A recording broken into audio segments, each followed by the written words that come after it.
Hi, I'm Sharon.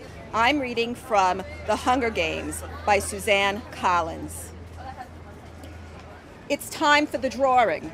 Effie Trinket says, as she always does, ladies first, and crosses to the glass ball with the girls' names. She reaches in, digs her hand deep into the ball, and pulls out a slip of paper. The crowd draws in a collective breath, and then you can hear a pin drop.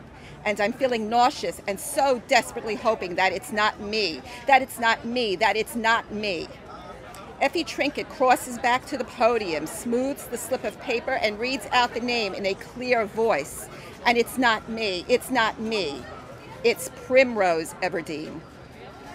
One time when I was in a blind in a tree, waiting motionless for game to wander by, I dozed off and fell 10 feet to the ground, landing on my back. It was as if the impact had knocked every wisp of air from my lungs, and I lay there struggling to inhale, to exhale, to do anything. That's how I feel now, trying to remember how to breathe, unable to speak, totally stunned as the name bounces around inside my skull. Someone is gripping my arm, a boy from the seam, and I think maybe I started to fall and he caught me. There must be some mistake. This can't be happening. Prim was one slip of paper in thousands. Her chances of being chosen so remote that I'd not even bothered to worry about her.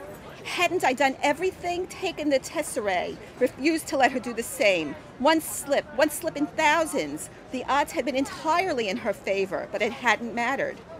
Somewhere far away I can hear the crowd murmuring unhappily, as they always do when a 12-year-old gets chosen, because no one thinks this is fair.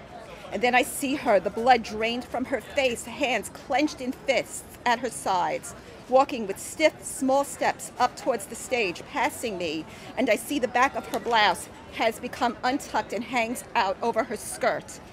It's this detail, the untucked blouse forming a ducktail, that brings me back to myself. Prim, the strangled cry comes from my throat, and my muscles begin to move again. Prim! I don't need to shove through the crowd. The other kids make way immediately, allowing me a straight path to the stage. I reach her just as she is about to mount the steps. With one sweep of my arm, I push her behind me. I volunteer, I gasp. I volunteer as tribute. I read banned books.